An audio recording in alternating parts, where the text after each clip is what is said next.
This episode is brought to you by State Farm.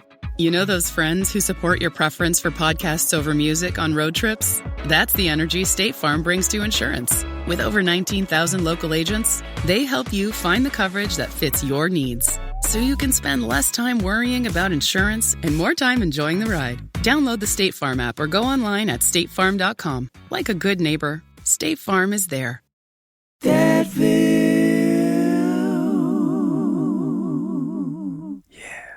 Hi, I'm Dave Barnes. And I'm John McLaughlin. And welcome to Dadville. Dadville is a podcast where we talk about life, love, and the pursuit of awesome dadding. It's funny thoughts and deep talks. So please, enjoy your time here in Dadville and enjoy this episode with... Ben Rector.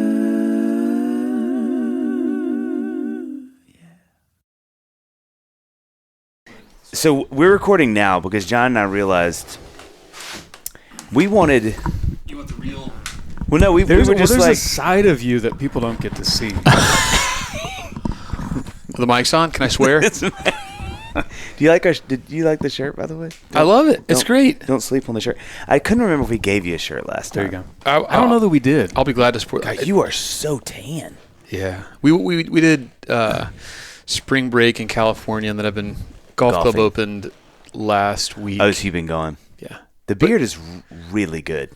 Isn't it good? Have you been surprised at how good it is? Stunned. I'm jealous. I've never grown a beard ever. I always clean shave, which should have told me that I could have grown a beard. But I was like, it was like after Christmas, and I had gone like 3 days without shaving, maybe 4. And I was like, I should just see if I can do this. It is like so robust. I know. I had no, and it's funny because that's the universal. If I see anybody that I haven't seen in a while, I forget I haven't. They're like, I didn't think you could grow a beard. Well, I didn't either. I'm just moving that. That's all I'm doing. Don't be nervous. I thought you were going to touch my beard. Oh, you're welcome to. You're welcome. Thank you. Yeah. Did you, like a month in, was that the hardest point where you had to push through? Because I've never made it past that. Yeah, probably. I think like 3.5 weeks was the hardest because it was like, and I can't do stubble because enough of it is blonde where it just looks like a little, I was going to say homeless, unhoused. Mm-hmm. Yeah.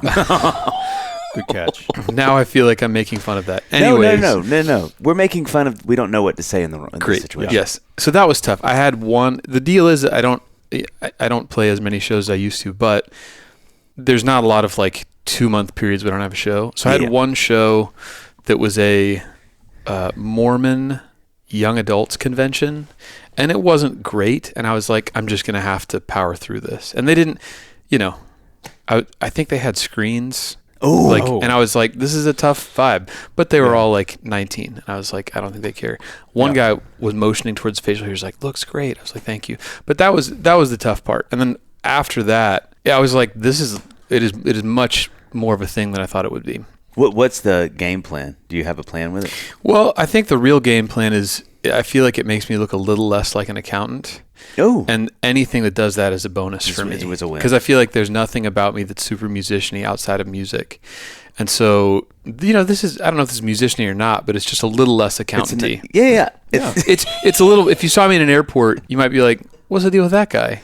You're like an accountant's like cool older brother. And before clean shaven, you would have seen me in the airport. No, you wouldn't have seen me. You would have been like, there's no deal with that guy. Or an accountant that might have a drug problem.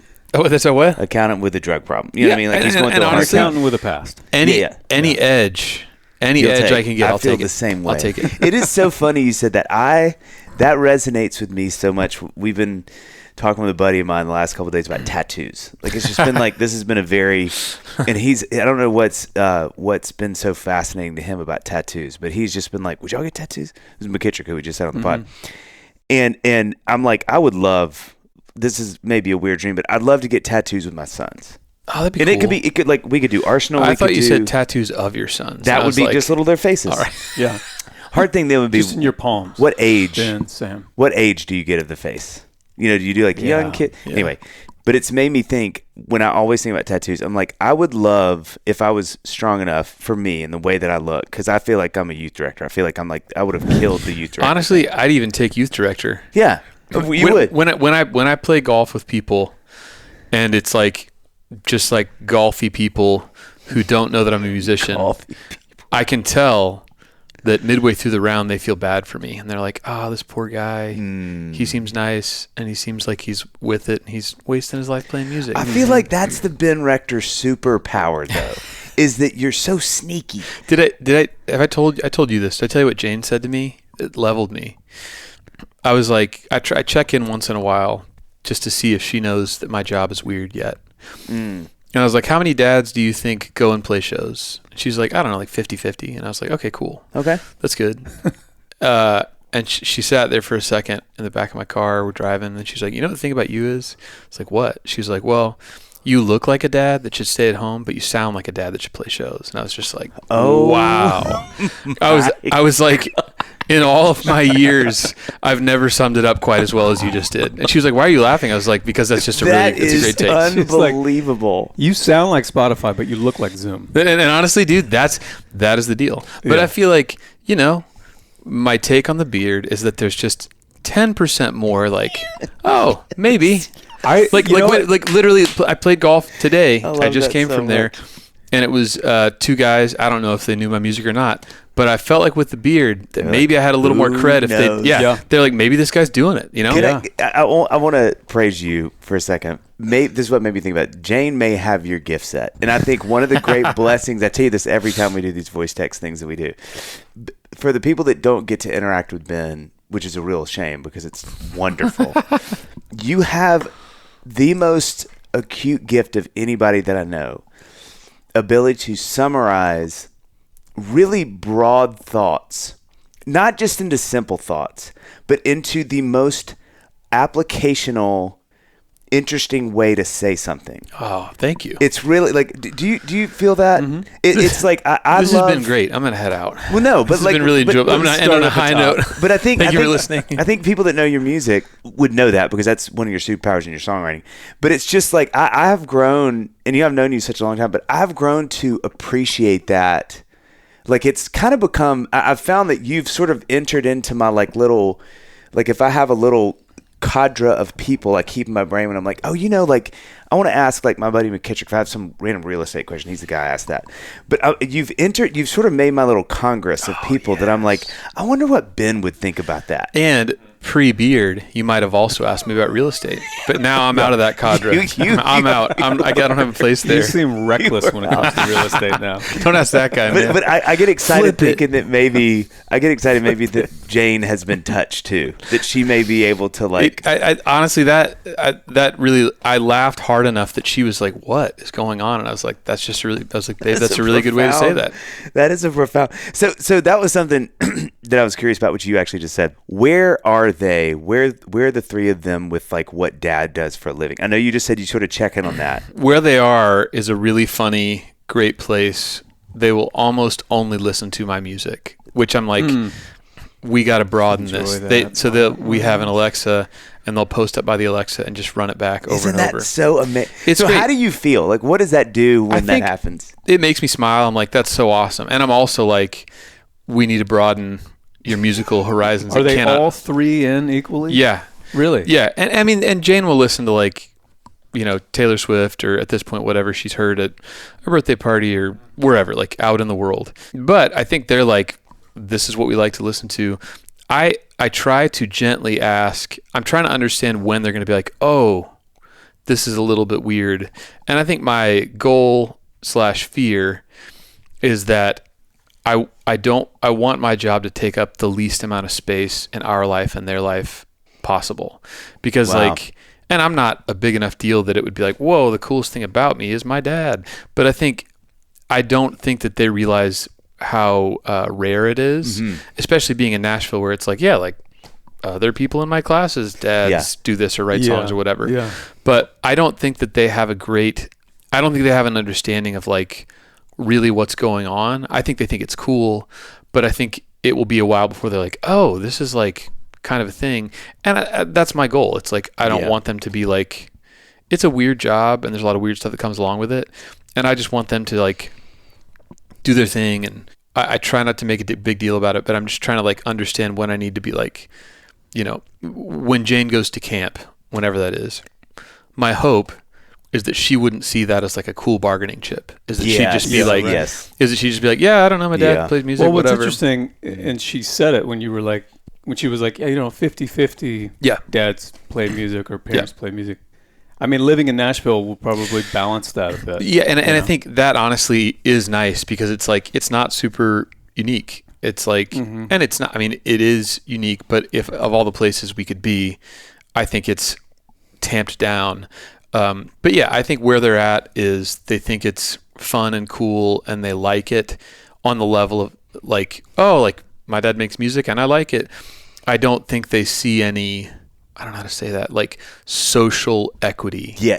It's not like, ooh, that's cool. Yeah. And to be fair, in Nashville, that's not, there are people with way more of that than me. Yeah. But, and like she'll say stuff, some kid in her class, she asked the teacher, they're doing biographies of public people. And she asked the teacher if she could do it on me. No. And the teacher was like, no, you can't do that. And another kid in the class told her separately, she was like, I wish your dad was on this list because I would pick him. And I was like, oh man, that's like kind of cool. And also like, sweetest thing but ever. I think that she doesn't, I think she's just like, yeah, that's cool, whatever. The boys are, they're 5.5. So like they don't totally get it. And when they come to shows, which is rare, they're like locked in and they're like really paying attention. I don't think they have a real sense of it, which is my goal.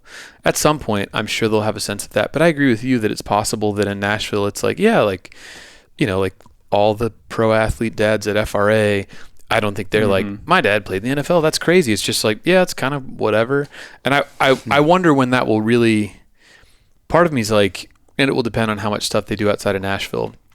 But I kind of am like, I bet when they go to college, there will be more, it'll be like, hey, like my roommate's parents like dance to your song at their wedding. Totally. I wonder if that will be where it's like, whoa. But I don't know. Well, the other day we were in Costa Mesa. We were playing our second show there, and your family had flown in, and they got there like it was like during intermission maybe or something like that. So the last couple songs, I was at the piano, and the way the stage was set up is Ben is facing out to the crowd. I'm at the piano, and I can see the side of the stage. Yeah. So I can see your family watching you, That's so great. I'm sure this isn't the first time they've done that. But as I was playing, and we're playing those last songs, I'm like, what is this for them? Totally. What is this just like the water they swim in? Or, I think that, I think they probably don't realize the gravity of that, where it's like, we're in Costa Mesa, and there's like, all these people. I think they are a little bit like, yeah, cool. Like this is your job. And I don't think that they think that it's like, this is crazy. I think it's just like, cool. I think they're probably in that zone where it's like, this is my dad's job. And I don't think they're probably clued into like, this is like kind of weird that all these people are here. But yeah, I think Hillary does a great job of that. And I think we're together and that we like, don't really want our life to be that. Yeah.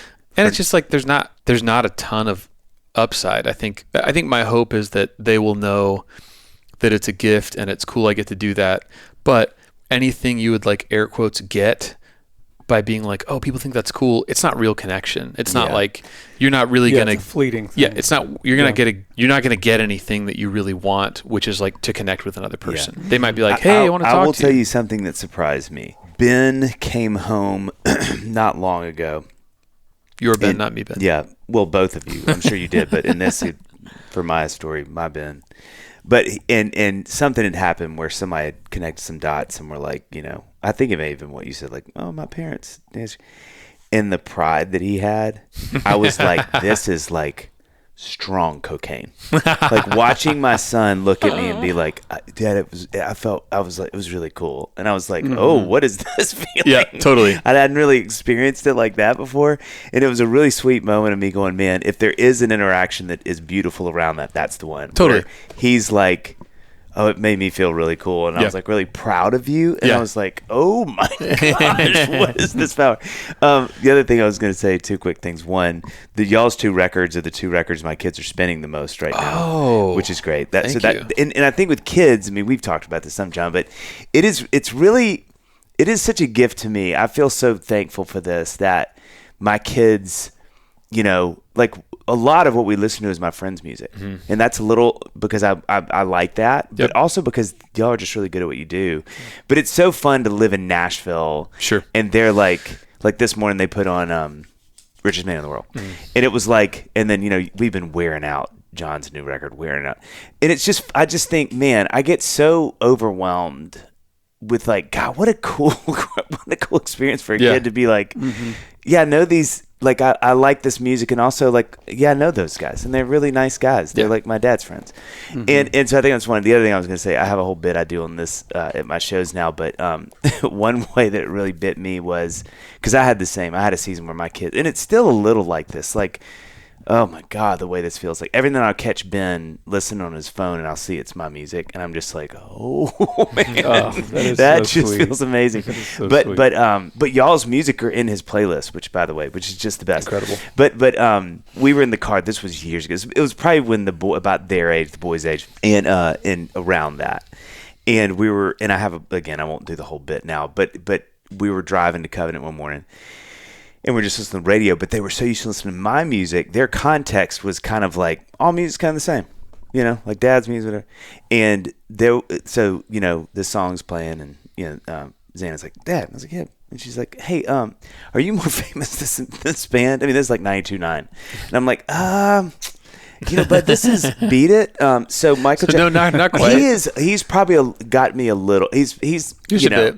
And then the next song, and I'm literally like, please God, and it's Fleetwood Mac, and so I have to do this, and I just was like, hey, let's just turn off the radio because I was like, but the sweet part of that is, for a kid, it's kind of, they're just sort of like music, because if I like the song, I just like the song, it doesn't matter, and But I had a season where they were like, and it was one of my favorite moments of my parenting. It's so funny how black and white things are for kids. I mean, this is an obvious thing, but the way that things are framed when they ask you questions like that is binary. Yeah. It's like, are you more famous than this person?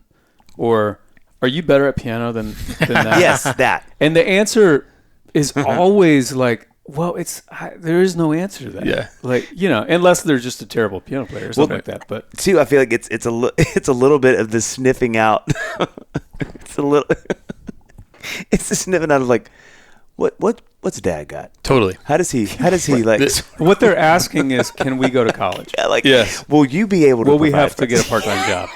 Hey, speaking of, this is not one of the questions that I had down here, but when you were talking about, Jane and the bros, when they leave and go to college, that will probably give them some kind of perspective on where they came from. Do you think of the sort of like your career, do you think of it as having like a sunset time, and then you would have some kind of like retirement years with Hillary? I don't, I mean, dude, I'm such a poor judge of this. I remember talking with Kevin, the guy that used to play bass for me. K-Mac. And dude, it was in the season where things were really a challenge and I wasn't having a great time. I was probably like 27.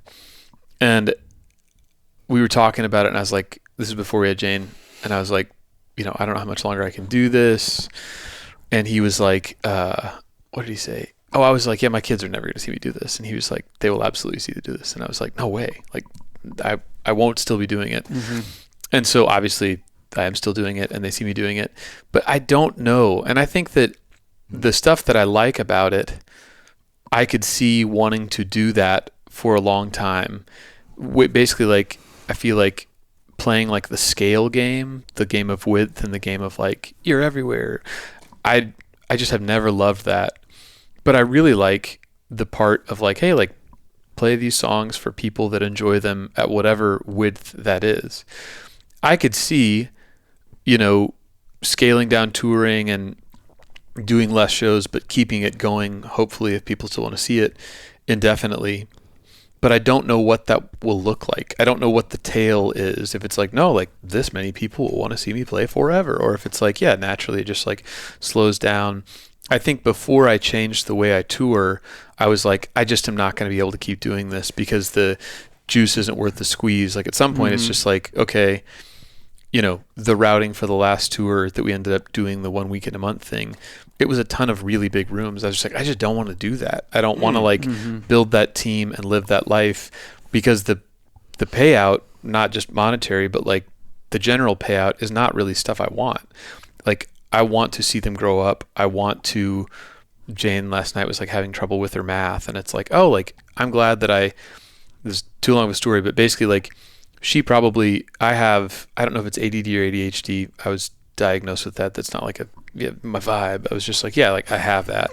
My vibe. I feel like there's a lot of people that are kind of vibing with that stuff, and it's like, no, like, that's real. Yeah. And so I think she probably got some of that. And so she is good at math, but the way that they're doing math homework is basically, and it's super frustrating. Basically, you have to get to 100, but every time you miss one, it goes down. So she'll get to like 99 and then start missing them, and like just like gets sort of fatigued with the word problem. And then she's like, I'm bad at this. I'm like, no, baby, your mind is like a sprinter. It is good at running, but you have trouble with run a really long time.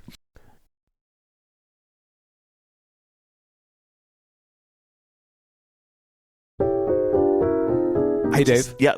Sorry. We're both excited. Go ahead. You go first. You like to learn things, right? You know what I always say? Always be learning. ABL. So, have you heard of Time for Learning? Tell me more. Let me stop you right there and Okay. tell you what it is. It's an online curriculum that makes homeschooling flexible and engaging for families. Now, they cover everything from pre-K through 12th grade, core subjects, electives, and even classes you'd see in traditional schools. Yep. And their cinema series is super cool. Grades 6 through 12 get story-driven, cinematic lessons that actually make learning feel exciting and visual instead of just reading from a textbook. Oh my gosh. And what's great What is this, 1989? Yeah, come on. Let's get into the 90s at least. We're in the 20s. And that's why they're so flexible. Families can schedule subjects however they want, focus on specific topics with an emphasis on the specific. Really want to hit it hard, John. And even make room for hobbies, travel, and other activities. Homeschooling on your own terms. And parents, if you're listening, which I assume you are, and for the couple of kids, listen to this too. It's easy to stay on track. Time for Learning provides templates for transcripts, grades, and diplomas, so it meets all the homeschool requirements in every state. Now listen, I'm about to blow everybody's mind right here. Let's do it. It's used by over 1 million students and families. And families love it as a full curriculum or even as a supplement for after school or summer learning. Curious if Time for Learning is right for your family? Visit timeforlearning.com. That's time4learning.com to explore their curriculum and find the perfect plan for your student. You can get started with a monthly subscription and see how much kids enjoy learning on their own terms. Having that skill in a moment to succinctly relay some truth to your kid. That's a superpower. That's the juice. You're very kind to say that. And I'm like, oh man, even if I was home in between tours, when I was playing more of the width game, I wasn't really totally present because I was real stressed out and like, the lighting guy's not going to be at the show. We got to find another lighting guy and the setup here. And it's like, I want to be present enough to be like, oh, I came back inside and noticed that you'd been doing this math lesson for 40 minutes and it should have taken 10. I want to be present enough to see that and help her with it. Yeah. And like when I'm dead or when I'm like really old and looking back, I'm just not going to care if I played 100 arenas or 10 arenas or whatever, because it's like, hey, that's cool. I'm glad I got to do it. But I don't care about that enough to give up the other things, seeing my kids grow up and being present and being like, oh dude, like I had a great Wednesday morning and I get to talk to you guys and I'm not stressed out about anything. And so I think that when I was still chasing scale, and I was never like totally playing that game, but I was doing it more, I started to be like, well, I don't want to do this forever. And so I could see doing it for longer than I thought I would, but I don't know what it looks like because like, I don't know how much it will slow down. But I think now my answer is different than it would have been 5 or 6 years ago, where it's like, oh yeah, like, if there's a world where I keep doing a dozen shows a year, how long would I do that? I'd be like, dude, I'd do it for long. I'd like go to the West Coast when it's cold here and like play some golf and play 3 shows and like see friends. Like that sounds incredible. Yeah. And I just didn't see that as a possible outcome or a possible path, because the way I was playing like a dead sprint the whole time, and I was like, I can't keep running like this. One of my favorite interactions with you in the history of our friendship, we've known each other a really long time, and I think it helps color what you said, that people don't know you that well will understand what you're saying. Because I think some people would hear that and be like, man, Ben, it's people love him and he plays great shows and people will always come to shows. But I think like you, as much as probably any of my friends, I've always watched you sort of navigate your career, but a little bit of like an eye on exits as you went by to be like, is this the one? Is this the one? Yeah. And I'll never forget. It is one of my favorite. I read what you're going to say. You were walking, when we lived on the same street, which we miss you. I know. I miss being here. I just remember, I'm all of like a mile and a half away now. Yeah, so, that's really far. You really got it. But I just remember, like, I think I was in the front room and I saw you walking by, but you were and this is, when you lived, I mean, maybe y'all lived like right across the street next to John. And I remember kind of coming out and you were deep. I was like, hey, man, what are you doing? Like, just kind of thinking. And I remember you looked at me and said, can I ask you a question? And I was like, yeah, you go, how much do you think songwriter teachers at Belmont make? And I was like, I was in a tough spot. You were in a tough spot. And I only tell that story to say it's something I think is really endearing about you too, is because I think people that would see you maybe at show would be like, this guy, he's got it all. There ain't no problem in his life. Ben Rector is just, he's got the Midas touch. But I think it's something that's really endearing about your personality, is that there is this very sincere sort of like, I hope it keeps going, but I don't know. Mm-hmm. There's not a lot of hubris there. It's a lot of like, man, you just don't know. Mm-hmm. And so I think as you say those things, it gives some context to you going, there are seasons where I was really like, man, I just don't. And not to mention just the pressure of it all, which I think is a huge component to navigating those things. How much of that disposition that I agree with you, Dave, that you, in my view, have always had, how much of that comes out of I could be way off on this, but how much of that comes out of a fear of like losing yourself? I think, okay, so I remember, Dave, when you were into Enneagram before I was, and it was helpful for me later to figure that out, because so I am an Enneagram 1, which makes it so much sense, because like it's a huge part of it was worried about like, I think the primary fear is that you would be, is it like corrupt? Is that right? Mm-hmm. I think it's like, oh man, like what if I like start liking this, or what if it like sucks me in and I never get out? Or like forget like, what if I start liking this? It's like, what if I can't get out? What if it's like I get stuck in the left lane going 100 miles an hour and I can't get off the highway, and then I'm like, I want to be a normal person and I can't. And I think some of it too is like, I don't, because occasionally I've met people who've talked about Enneagram stuff like, are you an Enneagram 3? And it's like, I'm really not. Because it's like I want to do the best job I can, and I definitely want to achieve stuff, but that's not my primary motivation. Mm-hmm. And so some of it is like with what I was talking about, the routing for the tour, when they wanted me to play like mostly huge venues, is like, the feeling of like, I did it. I played X amount of arenas. That's not a big enough payoff. Yeah. Where it's like, I'm so glad that we played the shows we did, and I feel like we executed them well. But if you'd been like, do you want to play 10 more of those? I'd be like, I'm not saying like, no, I will not do that. But like, that's not what gets me going. Yeah. It's more like, oh dude, like I went out and played a great round. I hit great shots. And it's like, did you win the Masters? It's like, it'd be awesome if I did, but no, I didn't. And so I think some people are wired where it's like, no, dude, that feels so good to me. And I think for me, what feels good is feeling like I did a really good job. And so it's less about, stack all the wins up you can, and more like, man, like that was a really well-made thing that we did. Mm-hmm. And I'm not like some like monk or something that's like, I don't care about any of this. Like I definitely want to do well, but like more it's that I feel like I did a really good job of it. And then that also turns over where it's like, like if you had said, do you wish you'd done that tour a lot different? It's like, I really don't. Like, I think it was great. And if you told me, but you could have done X amount more of this style of venue, it's like, like it was great. And it went well. So I think it's probably, I'm trying to think what the split would be. It's definitely some of the like, I don't want to get lost in that or stuck in that. And then it's also just like the currency that you get not literal currency, but the like social currency that you get, I don't like spending that. I don't like that exchange because it feels weird and like sideways. And it's like, I want to connect with my friends. I don't want to compete with them.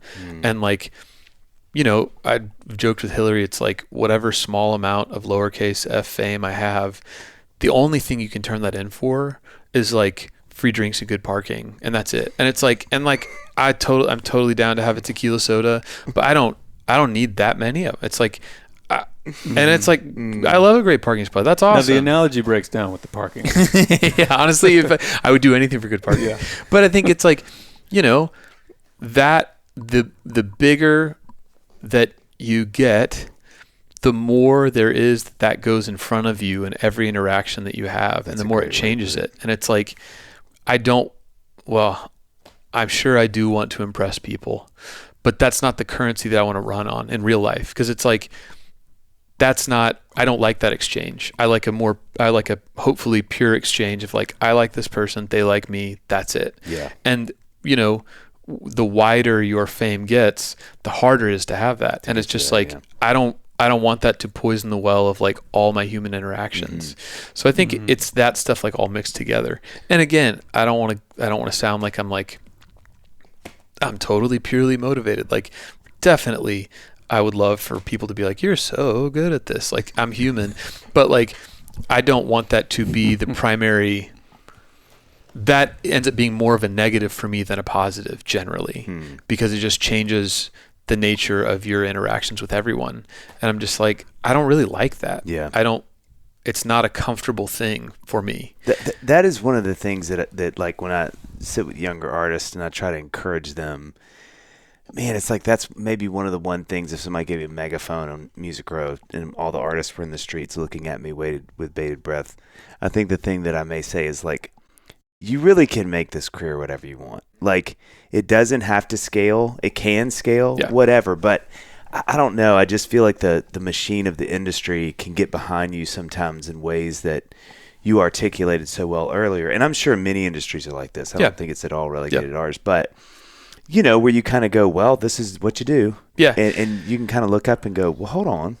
And I think it should be said also, I think there are a lot of people who do want that. And yes, I don't want to like rain on that parade and be like, that's dumb. It's like, there are people who are great at scale and want to do that. Right. And that is great. I just think that like, that's not every person. Well, and I think too, what happens is people go, oh, that's the what is it? The chase dog. That's the thing. That's the pace setter. And I think too, it's like, I think about this a lot where it's like everybody around you, if they think you could do that, they think you want that. And I think I realized like, it's almost like I'm like really at heart, like a character actor who's almost a lead actor. And everyone's like, you're a lead actor, dude. Let's get you in the Marvel shows. And I'm just like, I'm not. And they're like, no, you are. And I'm like, I don't think you understand this. Yeah. I don't like that. Yeah. And I'm not saying that like that I have the capability to do that or something, but that's almost like there are people that should go and be that because that's what they are. And I think the older I've gotten, I'm like, oh, like I'm sort of like a tweener character actor, but really my heart is more that. And it's like, that's why when I started leaning into the like lead actor sphere, I was like, oh my gosh, I don't like this. Where I think the people around me are like, what's your deal, dude? This is like going great. And I was like, I don't like, this feels bad to me. And some people are really well suited for that and should do that. But I think that that's not every person. And I think generally everybody around you, it's like, you're like a racehorse. They're like, you're a fast horse. Let's get you to wherever the fast horses go. And I think I was kind of like, I kept being like, what's wrong that I don't like that? And I think it's not any more complicated than that. It's just like, oh, like it's like a race car engine that isn't a race car actually. It's like, it starts like getting too hot in here. And like my RPMs are crazy.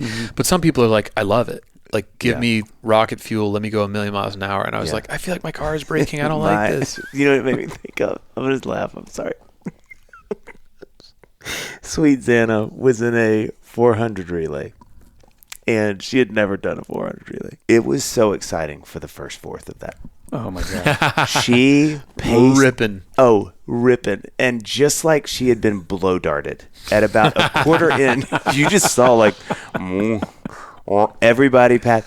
And it is one of my favorite things she's ever, like, it's one of my favorites in interactions of all time. And she is hysterical. She is, I can't tell you how funny this girl is, but she got the car, and that's what at the moment I was like, what's the play here, Dad? Do you like, and she got in, and I was like, man, like, how'd you feel? She's nice like, day today. She literally goes, boy, I did not do that right. And I was like, to your point, it was like, she was sort of like, you got to come out hot. I think too, and I mean, you have a whole thought on this, but I think, I don't know. It's like, I wish that we as people did a better job when we interact with someone who's really got a substantial gift, and we see them and we go, man, when I see you play basketball or run or paint or sing, it's transcendent. It affects me in a profound way. I feel a little bit of the divine interaction and this whole thing. But when that person goes, man, that means the world to me. Do you know what I kind of want to do with this? And they go, I kind of want to have like a really healthy job, and I really want to have a healthy family life and a home life. I can fend me. I'm like, You're like, oh, I don't know if you want to do that. Like, you're wasting it. Like, you've been given, and I just think, like, I've thought about this so much in my life, but I think what it is, my best guess at it is that I think because it is an iteration of the divine, because it's transcendent, we want as much transcendence as we can get. Yeah. And so it's actually not about you. Like, I'm not thinking about Ben Rector and what you can achieve. It's all about me as the being entertained. And I've had to do so much work around just in my little dark heart of going, because I want that. I would love nothing more than my friends to come to me and say, hey, I'm trying to create healthy lifestyles in my career. I'm like, bro, I'm on the front of that line for you. Let me know what I can do. But also, if you sat with me and said, hey, if I'm being honest, you're like, I think I'm done. I'm not going to make any more music. Now, I would be like, but some part of my heart would be like, oh no. Yeah. And so I think that's also a tension we have as just humans, and it could be athletic. It could be business. People just not make money, whatever it is. There is something kind of like you just said, John, it's like, oh no, don't let it go to waste. When it's like, hold on. Ben Rector doesn't owe Dave Barnes a thing. That's it. Your talent doesn't mean I need to have a piece of it. It's yours to judge with you and Hillary and the Lord what you want to do with it. Yeah. And then that's on you. And I think too, the vibe that I'm in right now is like, I want to see, because I agree with you. It's like, I think there are situations where it's like, oh dude, like, be a good steward of this. Don't just be like, I'm going to go live under a rock. But I think part of me is like, I'll never forget this. My family went to San Francisco when I was like, I don't know, 10 or something. And we went to this place called Dottie's True Blue Cafe. And there's like a guy at a flat top, small restaurant, and he's like making all the stuff. And I remember being like, wow, that is so awesome. And part of me was like, I don't want to like do that, but I loved that vibe where he's like, this is my spot. I'm making the stuff. And that was really impactful for me. And I don't think I put that together until later. But there's a part of you, it's like, hey man, there should be 100 Dottie's True Blue Cafes everywhere. And in reality, that guy is giving people that come there, and that's what he should be doing. And so part of me is like, because I agree with you, it's like, I do want to be a good steward of this. I don't know exactly the right way to do it, but I'm like, is there a way that I could be a version of that where like every time I go on stage or every time I make a song, I want it to be like just a force for good in the world, and that everybody that comes in contact with it is like, wow, that spoke to me deeply. But that it doesn't have to also compete at the scale game, which is like, well, there should be 100 of these cafes. And it's like, no, there should be this one. And so it's like, is there a way to be a good steward of it and to hopefully give that gift anytime that you do it, but also be like, yeah, and like, it's for these seats only. It's this for the cafe only.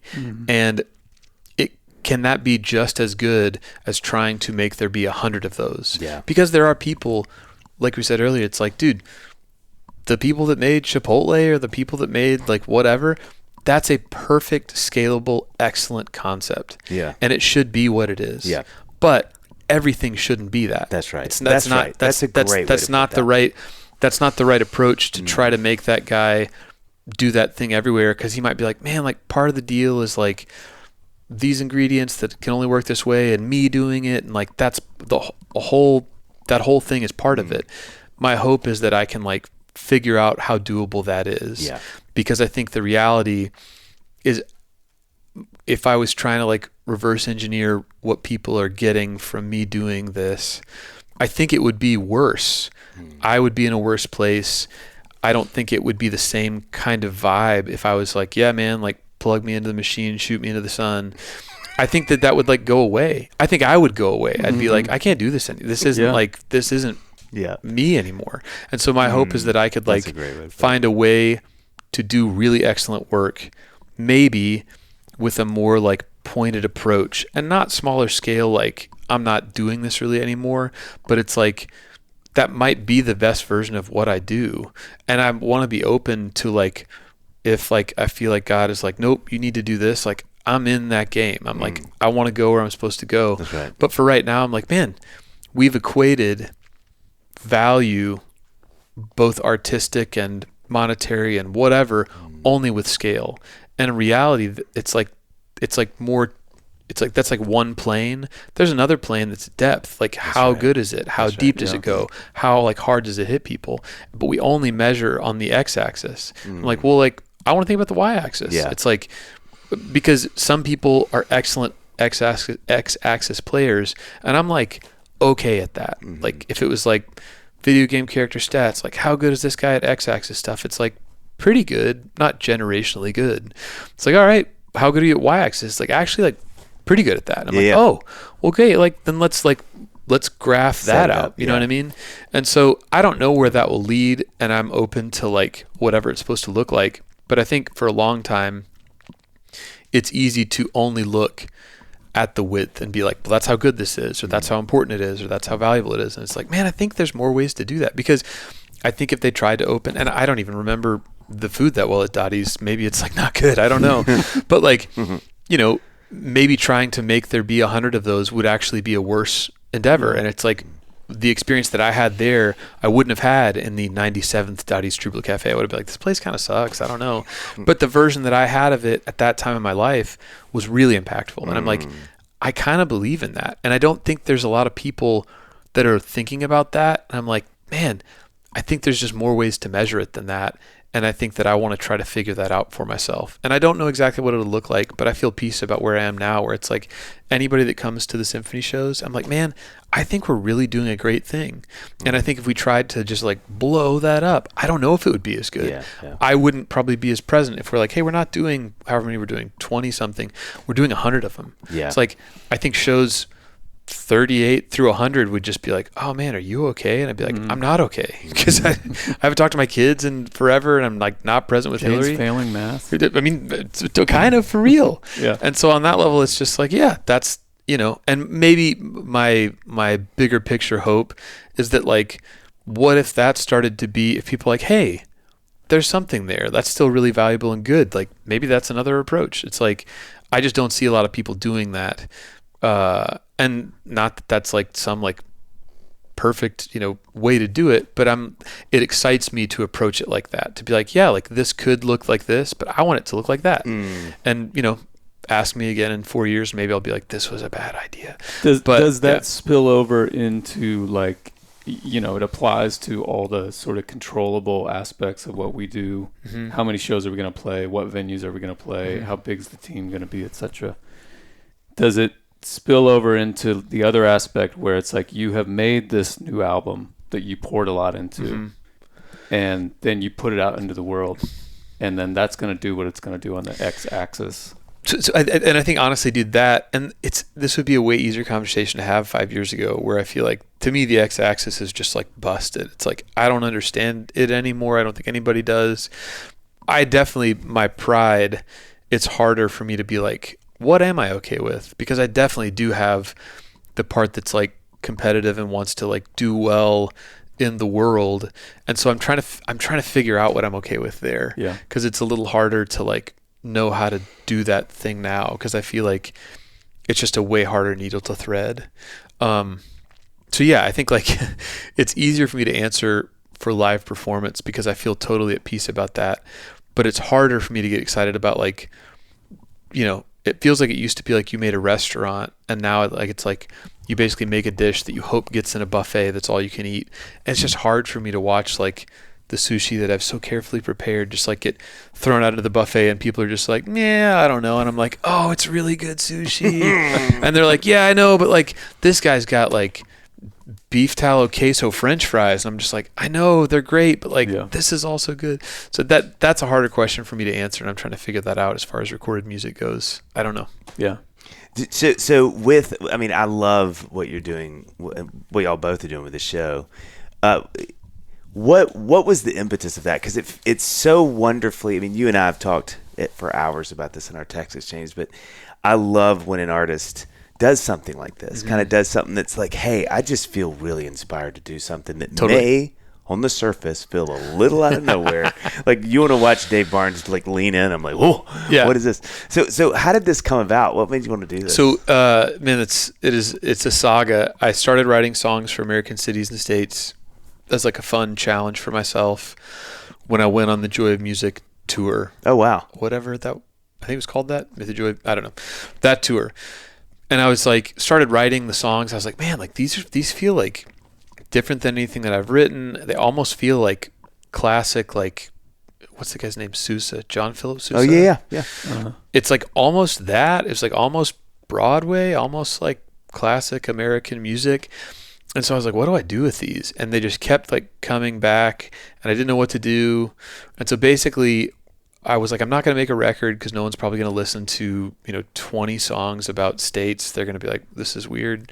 And wait, so you're not making a record? Well, I might. I'm trying to figure that out because now like they sound like they should be done with orchestra, but it's like, how do you do that? So I emailed, this is a long time ago. It's like almost 3 years ago. I emailed the guy at the Kennedy Center because he was the first person to book the symphony shows, was when I was doing with Cody. And then he was kind of instrumental. Like, he was like, whoa, this is a great show. And he like talked to other symphonies, and then a bunch of the other ones booked us. So I emailed him, I think almost 3 years ago, and was like, hey, I have this crazy idea. I want to do like one time, just like songs for America. I wrote these songs. And he was like, dude, 2026 is America's 250th. Oh, wow, I didn't know that. You should do this. Everybody's going to want to book it because everyone's looking for, stuff that's around that theme. There's not a lot of stuff. I was like, oh, awesome. And so he's like stoked about it. And then 3 years ago. Yes. Wow. And he's like, yeah. Well, because I was like, I just artistically want to do this. And he was like, well, just wait and do it then. And so he was stoked, and he's like, dude, we're going to make this our PBS special. This is going to be awesome. And I was like, sick. And then in the next few years, things got a little weirder. And then PBS was like, hey, now we don't have money to make specials anymore. Oh, man. And so I was like, okay, well, that's fine. And initially we're talking like creative. It's like, we're going to do like video behind us, and it's going to be awesome. And so the PBS thing went away. That was a bummer. And then like, it was just more complicated. Like, USA Pride is a little more complicated because I feel like some people were like, this is a terrible time to be an American. And some people were like, hell yeah, it's the best time to be an American. I'm like, I don't know if I'm totally down on either one of those, polls. Yeah. And so it was tough too, because like the weirder stuff got, like at the Kennedy Center, everyone was canceling their shows. I didn't want to cancel the shows because I was like, I don't want to boycott stuff. I don't think the changes that were happening there were great because like, I think they were happening too fast and felt like very political. And it's like, I was trying to do this in an apolitical way. Yeah. But then the bummer, I think, is like, it feels like both of those sides, the far left, far right, far left would be like, the only right thing to do now is to like burn this mother down. Yeah. And I'm like, well, I would want to be able to like say, hey, like, this is a crazy time, probably unprecedented. I don't feel great about it. But I think we need to work on disagreeing and like still working together. Yeah. And I feel like people on the far right would be like, what are you talking about, dude? Like, this is sick. Like, just do it. And so initially the idea for the show is like half the show is going to be those songs, and the theme for the whole show was going to be like, it was going to be branded as Songs for America. That's it. And as stuff got weirder and weirder, I was like, man, I don't know if it feels like the right time to be like, hey, put me on record as being like, I'd like to talk about America for the next 6 months. Because I think that people would just be like, whoa, like, Okay. what are you going to say? And I'd be like, well, I don't really want to talk about politics. People would be like, what? And so it was just kind of a bummer because I was so stoked about the whole like theme. And then it felt like there wasn't a great way to talk about it in a nuanced way where it's like, because I think that the minute you step full into that sphere, it's just going to be a loss on both sides because both people are going to be like, you're not doing what I want you to do. And they're going to read into, oh yeah. I didn't know you were so like, when we canceled the Kennedy Center shows because it just got so crazy, everyone was quitting. I was like, I don't even know if anyone's going to work there by the time we play the shows. And the spoiler alert, they shut the Kennedy Center down. But when we canceled the shows, I think people on the right were frustrated because they're like, why'd you do that? Yeah. And it's just like, because I can't play these shows without, because when the shows went up for sale, the shows, because we had booked them way before any of that stuff, I was catching flack for even playing there. This was before it had gotten really bad. Jeez. And people were like, I can't believe you'd play there in 2026. This is a political statement. I'm just like, no, it's not. It's a great American place. I want to play there. It just felt like, I was like, man, the minute that I like enter this discussion, it feels like a lose-lose because everyone has such strong ideas about what it should be. And so basically I ended up scaling it back a little bit, just being like, I'm a sensitive person. I'm not built for controversy. I just don't want the comment section of my posts and my inbox to just be like, terrible things. And so I was like, but I still want to do it. And so now probably a third of the show is the songs. And it's not like, hey, this is all what we're doing, which I think was the right decision because it's also like, I don't want to put fans on their heels and be like, wait, like, what are you talking about? I don't know if I want to hear, it was so interesting. We played a show in Minneapolis and I've been off Instagram for like 3 months. I got back on because we posted about it. And Minneapolis has had a hard time with the ICE stuff. And it's pretty raw there, like knowing people that live there. It's like, oh dude, they're like going through it in a way that you wouldn't know if you're not in there. And so I got a message from a guy and he was like, hey, and this is why I just should never look at messages. He's like, I just want to let you know I was disappointed that you didn't say anything about what our city's going through. And I understand that could be a tough place for you, but it's never a bad idea to do the right thing. And what I wanted to say to him, I didn't respond to it, but I want to be like, here's the hard part, is for you, the air quotes right thing might not be the same as other people. If I'd been like, hey, Minneapolis, I want to take this time to talk about what you're going through, I think it's probable that I would have gotten, messages like, hey man, we've been going through it. I just really wanted to like sit and enjoy an evening and not have it be focused on that. And so like, it's a tough place to be, and it's just not a conversation that I think I want to lead the way on because I don't think I'm going to change anybody's mind about anything. And people at this moment, I think, really just want to know that you agree with them on everything, which is like, well, dude, these are all complex issues. And like, if you want to talk one-on-one about this, I'd like to do that. But like, I just don't want to do it in front of everybody because like, I don't think it's going to get us closer to where we need to be. And I can already hear the messages that I will get be like, no, you need to say this. And I want to be like, but the reality is we're all going to have to work together after this craziness subsides. And I think that we're going to have to get better at that primarily because the other approach, which I think right now for both extremes is like, we just need to win all the time. Yeah. It's like, that's not going to work if you're on the right or the left. Like we're going to have to at some point start like coming back together and having hard conversations. I just don't in my life want to carry that burden because I don't think I'm going to be a great vessel for it. So that was the initial idea for the shows. And then I was like, I would like to maybe like not have it primarily be that because I didn't know if it was going to be a good thing in the world. I think there were going to be too many people who would be like upset one way or the other. And I just wanted it to be a gift to everybody. And so we still get to do, I think I get to talk about that a little bit in the show and do the state songs and they're really special. I mean, there is a moment in the show that is, in my opinion, the perfect message for the time. Yeah, totally. And it's like, I think that I feel really good about that moment and feel really good about like, this is what I want to say, boom. But I just didn't think that like having the theme outwardly be hey, I'm doing a show about America in 2026. It's just like, I just think it's a little too raw generally for people to be like, I can't wait to see that. I think people are going to be like, yikes, what's this going to be? And I feel really good about what it is. But that was the original play for the symphony stuff. And then we kind of just made it like, hey, this is just a symphony show. I think I want to record the songs for American Places. They do feel like unique and special to me. I don't know how I'm going to do it because recording them with an orchestra is really hard. And in the era of content, it's like, I don't know what visually would work. I don't know if it would make sense to be like, I recorded an orchestra playing these songs, but you can't see that. Like, I'm trying to thread that needle. So I don't really know what that will end up being, but I do want to record them.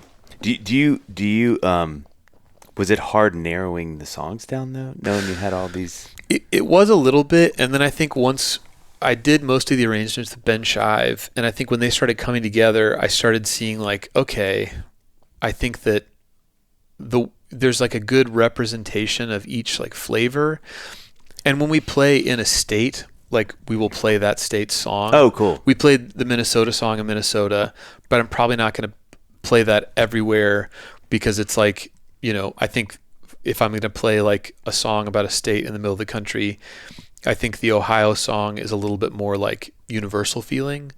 And then the last song is about Branson, which we'll play every time, which is kind of a funny song. But it ended up being like pretty clear where it's like, oh, like this kind of like is a good outline of like what I want to say. And it was helpful to do the arrangements and then to play a couple of the shows and be like, okay, yeah, this feels right. That's cool. It's a little bit of a bummer because it's like, oh man, I would like to play more of them. But then there's also the part of me that's like, the people that are like, I really wanted you to play whatever song that's normal. I paid all this money for a ticket. Like, it feels like the right balance of like, hey, trust me on playing these whatever 5 songs. This is a little different, but I didn't want to play like 9 songs because I think people would be like, cool, but can you please play a couple of the ones that I know? You're never not going to have those people who are like, I wish you would have played totally. Whatever. Yeah. It feels like the right amount where I think, I don't know that anyone's like, I wish you'd played 5 more state songs. And I might enjoy that, but I also want to be cognizant of like, on the 7th song they've never heard, they might be like, okay, like, got it. Yeah. What a weird thing to juggle, and that's so particular to what we all do, is like when you've got, 7 records, 10 records, 12 or whatever, where you're trying to make stinking set lists, man. Yeah. It's the opposite of what a comedian has. It's totally the opposite. Yeah. Like 5 new songs in a row is like, guys, that's a lot. You kind of set this up. Mm-hmm. You're like, hang with us here. Yeah. Yeah. I promise it'll be good. But you go see Nate Bargatze and you're like, it's all new. Totally. Well, I want all of it to be new. Totally. Yeah, that would. What is your favorite song that's not a state song in this symphonic context to sing or to play? The hard part is my favorites probably are the state songs. Oh, really? Or is there one that surprised you how good it sounds with a symphony? I think the way that California came together, it just is like, oh man, this is a thing. It's just really cool. That's awesome. Yeah. California, it was just the one that like, it just worked immediately. Yeah. Even with us 3 rehearsing it was like, oh, great. And like some of the other ones just sound like more old fashioned. And Jared was like, what do I do? And I was like, I don't know. Could you sound like a marching band? Like, but yeah, there's not a song in the symphony set that I'm like, oh, we got to play this one. Cool. They all really are fun. And playing with an orchestra, we talk about this backstage all the time.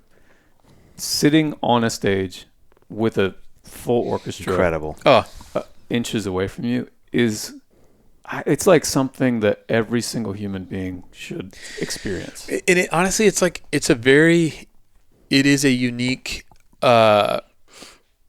It's like a one-of-one thing where it's like, hey, like there's 80 people making music together doing one thing. It's like that doesn't happen. And they're amazing. Yeah, they're really good. Yeah.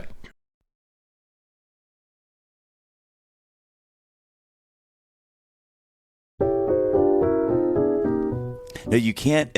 I'm pretty sure if in a tickle fight, that's how the rules work. So you can't change them. Yeah, and that's how I thought it worked for most of my life, and I had to rethink it. And speaking of rethinking, this time of year always makes me rethink what's in my closet. Are so good. Okay, I'm trying to keep fewer things, but better things. Like pieces that are well made, easy to wear. I don't want something that's difficult to wear. Day. You need something for everyday wear. That's why I keep coming back to Quince. The fabrics feel elevated. You know how I like elevation. You do. And the fits are thoughtful, and the pricing actually makes sense, Dave. John, we can't quit Quince. No, won't do it. And that's a free tagline from them as being a sponsor to us. That we give back, John. We give back. Quince makes high-quality, everyday essentials using premium materials like 100% European linen and their insanely soft flow knit activewear. So soft, it's insane. It's great. You run faster. You don't run faster. The men's linen pants and shirts are lightweight, breathable, and comfortable. The perfect layer for spring. Listen, I'll tell you what, Dave. Please. Their linen pants have become my go-to, and that's with a number 2, just to kind of make it edgy. Okay. They're breathable, comfortable, and look more polished than I expected. Yeah. And the price? Yeah. Way less than I thought quality linen would cost. You're going to laugh Dave. at the price, guys. I Yeah, don't think they're going to stay afloat, this company. They're giving away. They're just giving away their merchandise. Get it quick. It is. Now, I'm going to tell you about it right now so you can go get it. The Flow Knit Activewear is awesome, too. Moisture wicking, anti-odor, and soft enough that you want to wear it every day. If that's not crazy enough, what's crazier is how much money you're going to save. You'll be annoyed at how much money you'll buy have. new properties. Yeah. Their prices are 50 to 60% less than similar brands. Quince works directly with ethical factories and cuts out the middleman. So you're paying for quality, not brand markup. Everything is designed to last. Refresh your wardrobe with Quince. Go to quince.com/Dadville for free shipping and 365-day returns. That's a full calendar year. Would you let me finish, John? I'm so excited. Everybody's clawing. They want the information. Now available in Canada, too, okay? So go to QUINCE.com/Dadville for free shipping and 365-day returns. That's a full calendar year. Quince.com/Dadville. I would imagine, too, on a stay with me, biological cellular level, what is happening with sound waves Totally. is got to be pretty unique. Sitting where y'all are to feel the just that. Yes, and whatever thing happens with music that is like a spiritual thing that's like, hey, there's like, some other like energy going on. It is a really wild thing. Like when everything clicks, it's like, whoa, just because there's that many people all doing their very best to make something great happen. It's really cool. For an Enneagram 1, this is like heaven. Totally. When it goes good. When it goes good. And then slightly to the left. Yeah. Okay, we got a speed round for you, Ben, that you're not going to believe. Can't wait. You're not. Can I quickly ask a question that I don't know if we maybe asked you and Hillary this last time you guys were here, so forgive me if this is the case, but this is something that I think a lot about as a dad, and I'm curious how you feel about this. Like, Luca's 13, Libby's 10. I find myself sometimes having panic moments a little bit where I'm like, okay, Luca has like 5 more years totally in the house. Which is crazy, by the way. It's crazy. She and I were just today talking about driving. When I was driving her to school, she was... Anyway, that's another conversation. But the question is, how much emphasis do you and Hillary put on like academics? And I know this is early for you guys, kind of, but because for me, I'm like, that's never been... Mm-hmm. I'm going to school I went to college kind of for fun. I mean, I loved my studying classical piano in college, but it was like my plan was to drop out. Like having some kind of a piece of paper that said you learned stuff has never been a part of my equation. Yeah, I've never, for like a job interview or something like that. And so sometimes I panic and I'm like, what if I completely drop the ball? And our girls graduate from high school and then they're like, we don't have any skill. We don't know anything. Our parents didn't instill that in us. Do you at all have an eye on that like their trajectory may not be the same as what yours was?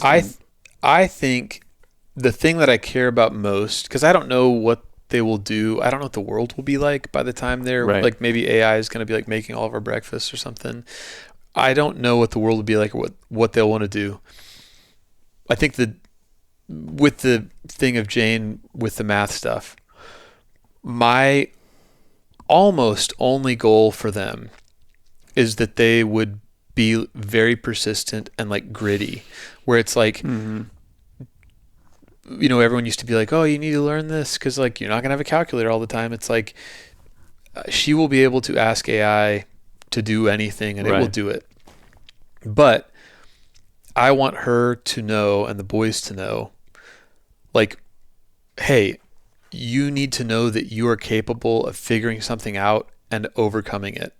That's like almost all I care about, where it's like, you know, for her, the way that this specific math homework is set up is probably not great for her because like she knows it all. Like when I sat with her, she got everyone right and got up to 99, and then she just like lost focus because she'd been doing it for 40 minutes. Yeah. And then she was just like, I don't know, and like started guessing. I want her to take away from that as she does it more. Hey, this isn't set up for you in an ideal way, but you are smart and driven enough that you can figure it out and make it work. Yeah. And so like it might be harder for her specifically with this exact kind of math. And instead of being like, oh, like this is, you know, this is hard for you, like don't worry about it. It's just this math. I want to be like, hey, this is not, you know, your ideal setup, but you can still be gritty enough to like figure out how to navigate it. Because I think if they get that sort of like motor, I'm like, that is the only thing that I really care if you get or not. If you let me like pick one thing, it would be like, I have been through hard things and I have navigated them, and I'm the kind of person that can and will figure stuff out. That's almost all I care about. And I think that manifests probably in like, I want you to do good at school. Hillary is way better at school than I was. She's like super brilliant, and I did reasonable, but like less than I'm like, I have to get you to get all A's and I need you to get into this college. If I feel like I know that they will deal with adversity in a way that's like, I'm just going to shut down. It's like, nope, I'm the kind of person that will see the adversity and try my damnedest to figure it out and get over the hump. Yeah. That's almost all I care about, because I feel like that like engine is like what will propel them forward in whatever they're doing, more than, I'm like really good at multiple choice tests. I just want them to be like, there will be stuff in their life that will come extraordinarily easy to them, and there'll be stuff that's hard. I want to know that when they hit a hard patch or there's something that they're not great at, that they're like, I'm the kind of person that figures stuff out. Yeah. And so more than I care about specific stuff in like academia, I care about that, where it's like, and the great irony is like, she really is good at math. Like she's good at it, but it's like, okay, for this specific race, it's not ideal setup for you, but you're the kind of person that figures stuff out. We just did a whole episode with David and Sissy on resilience with kids. I just read a whole book on it. Literally, that's mainly what I care about. And I'm not like, I grew up in Tulsa, and I was not in like the mover and shaker world. And I think because of like music and golf, I've run into more of those people. I don't feel any pressure to be like, I got to get my kids into an Ivy League school. It's just like, if Jane is unreal at school, or the boys are, and they really want to do it, I'd love to try to help them with that. But I don't feel any pressure to be like, you need to do that. I just feel pressure to be like, that thing inside of you that like gets overwhelmed at whatever, learn to like gather yourself and be like, okay, deep breath. I'm a person that figures stuff out and overcomes things. I got it. Yeah. That's like almost all I care about. Yeah. That's good. All right, here we go. Speed round. So you going first, or I'm going first? Okay, chill out. We'll go at the same time. Okay. You've been on here a few times, so we thought, let's get some dad speed questions. Great. So buckle up. Most dad injury I love these questions so much. Most dad injury you've had in the last year? Oh, last year. Last year. My knees hurt a little bit. I've been working out a bunch, and I've been doing such a good answer. Squats a lot. Wow. Which is hilarious because I don't look like that, but I do them a lot. And that when I do that in conjunction with either running or a racket sport like pickleball, or I started playing badminton. You can laugh at that. No. I just like the genre of a racket sport. Well, it's a lot of them. It's basically like a lot of quick cutting. Yeah. Lateral. Yeah. If I'm doing the squats and that for the first time ever, that's like a lot. The front of my kneecap hurts. You feel it, some. yeah. And so now I'm going to the workout after this. I told the guy, I'm like, hey, I got to take a break on the squats because I'm not going to break any world records, and I don't want my knees to hurt. Yeah. So that's probably the most one. Check. Yeah. All right. What's the most suburban sentence you've said recently? These are tough questions. I mean, I say a lot of suburban sentences. It's like, I don't know, John. I say a lot of suburban stuff. I told my buddies the other night, I was like, hey, do you want to come over to the house and sit in the driveway? I got some New Zealand white wines. Yeah, that's would the qualify. most soccer mom thing you've ever said. That would heavily qualify. I'm not super into wine, but I feel like New Zealand white wine is like not super fancy. It's not like French white wine. It's just like, it's like a lot of like $20 bottles of wine. I would give so much money if some fans who are just driving randomly down your street drove by and one of them went, was that Ben Rector drinking New Zealand white wine in his parking in his driveway with his friends? We have those giant camping chairs when we watch the kids ride bikes, so I'm out there. You guys do have a great driveway. Setup. It's a good driveway for I've never been to your house. Oh, really? We'll talk about that later. Come over. It still kind of hurts. I don't actually know where you live, which is weird. I'll never tell you. No, that's fair. Yeah. You learned from the street. You have a chance to follow him home. I don't. No, you'll be following me to the strangest workout facility in the world. Where you can't do knee work. Yeah. What's a purchase that you've made that made you feel 100 years old? I got. They stopped making the socks that I like, and so I did a sock shootout. I ordered like 4 different pairs of like nice white socks. Yeah. Because sometimes, dude, I feel sometimes like they're a little too slippery on the bottom. These decisions get labeled as like middle-aged dad guy, but I'm like, it just makes sense. Yeah. Here's the sad part too is like, we would have done this in our 20s if we had the money. Yeah. That's funny enough, but sock shootout is ending. The real sad part is the Enneagram oneness. The only time I'm having a good time is if I think I'm also getting better at something. So I'm like, well, I want to know what the best socks are. Yeah.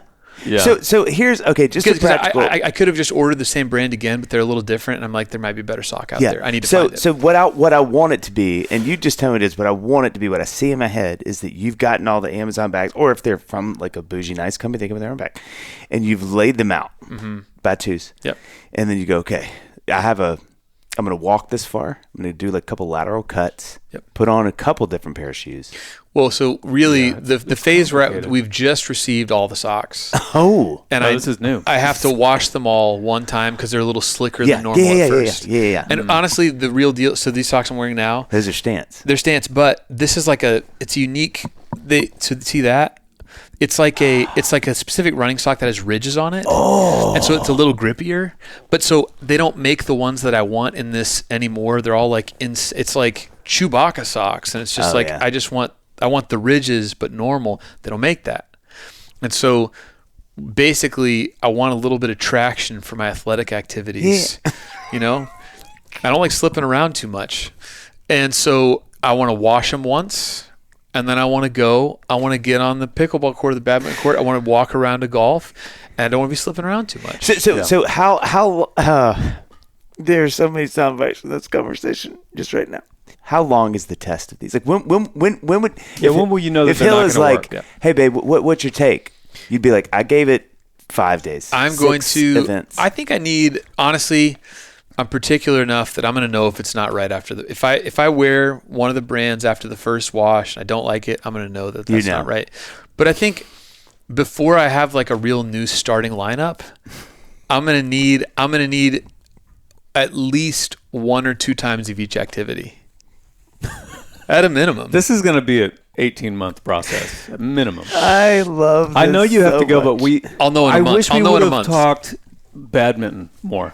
I just ran Are you playing badminton? Yes, like playing what time is it? I might be able to stay. Hours of badminton.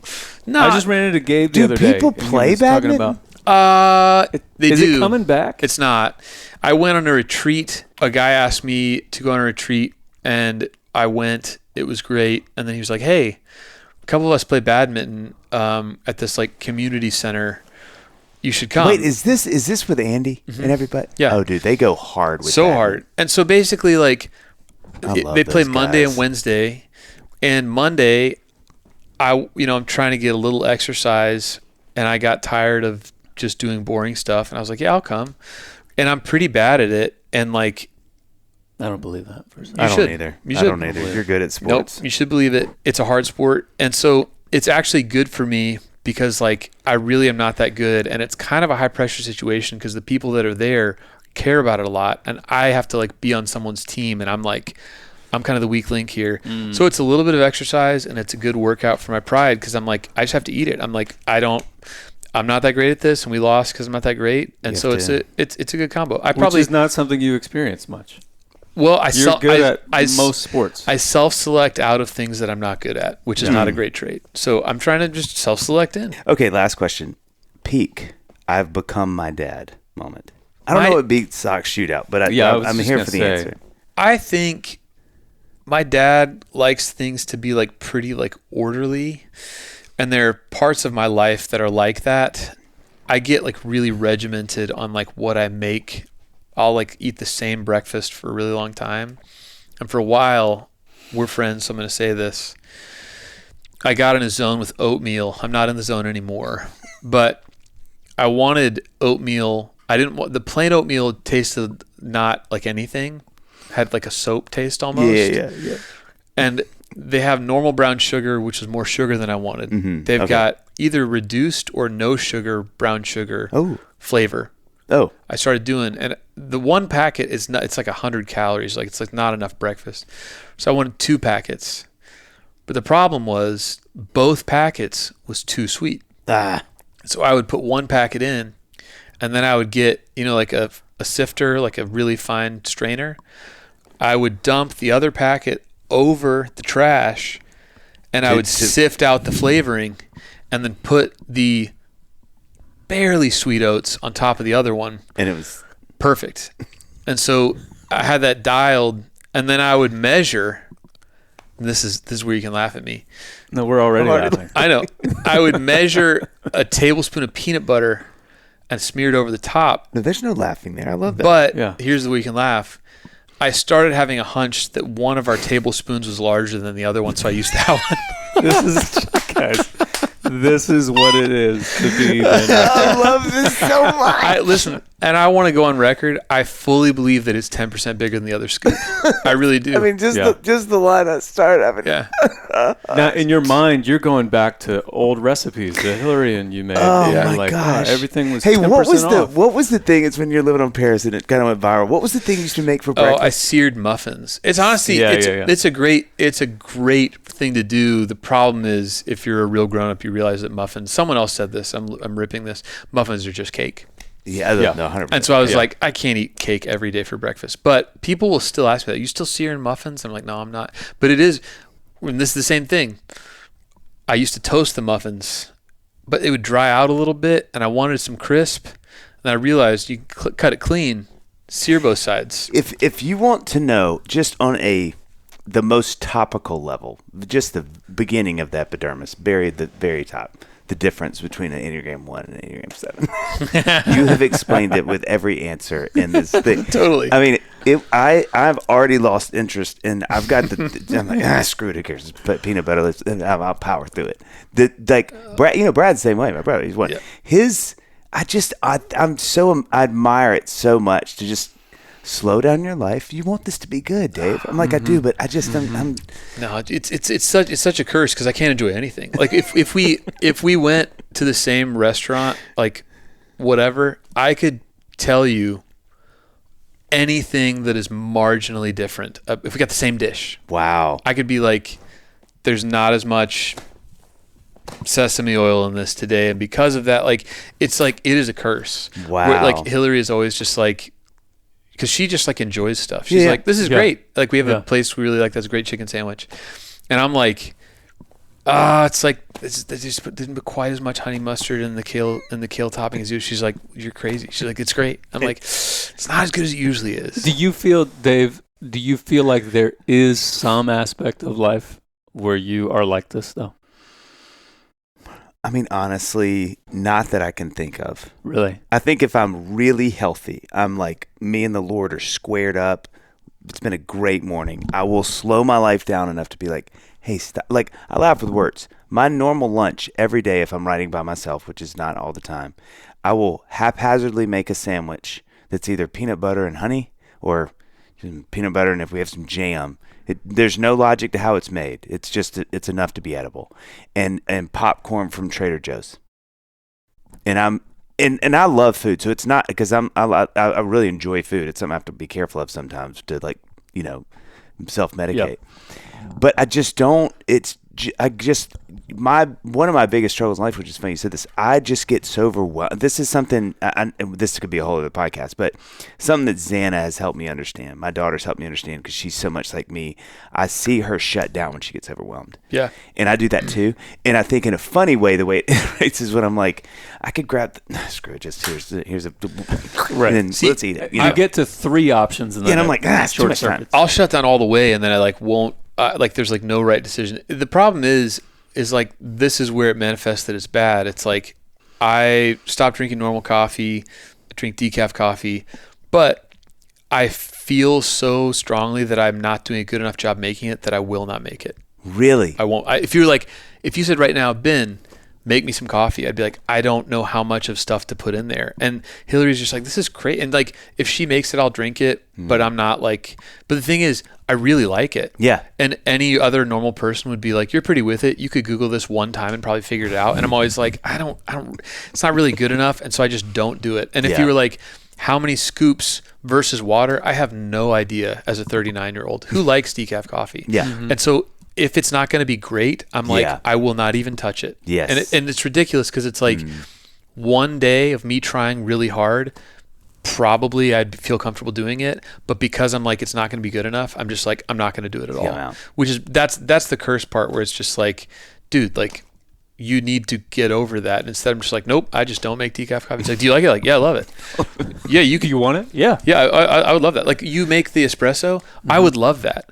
But it would kill me because I'd be like, like they didn't do the perfect pull and it was whatever, and I'd just be like, I'm never gonna do this again. So see, espresso is maybe the one area of my life where I feel in lockstep with what you're describing. Yeah. That would be your answer. I see like the extraction's not right. I'm like, I'll throw the whole bag away. We get another bag. But I think my thing is like I would just keep throwing it away, and then I'd be like, I hate this. Yeah. But it's taken me years to, like, with this machine. I mean, guys, we are so in the weeds of this, but this machine that we have, it took me years of trying to make an espresso every morning whilst going to Frothy and actually getting my espresso. And then now I know, like, I can tell how it's coming out. I need to adjust the grind size and all that. See, that's the persistence that I need, because I get overwhelmed with like multi-step things that can go wrong. Me too. One of them goes not right, and I'm just like, I don't want to do this because it's not going to be right. Where I would probably be happier if I was willing with the coffee, because part of me is like, I should get an espresso machine and I'll make decaf espresso. And it's just like, nope, because I know that like the first time I get a bag of the espresso stuff ground and it's not ground right, I'm just like, oh, I don't know, dude. I'm just like, I never touched it again. That's the issue. Yeah. Oh, fascinating. Man. You are a magical, wonderful unicorn of a man, and we're glad. Hey, thanks for coming in. Yeah, this is great. It's good to see you guys. I'll see you on the road. Yeah, see you in Cincinnati. Dadville.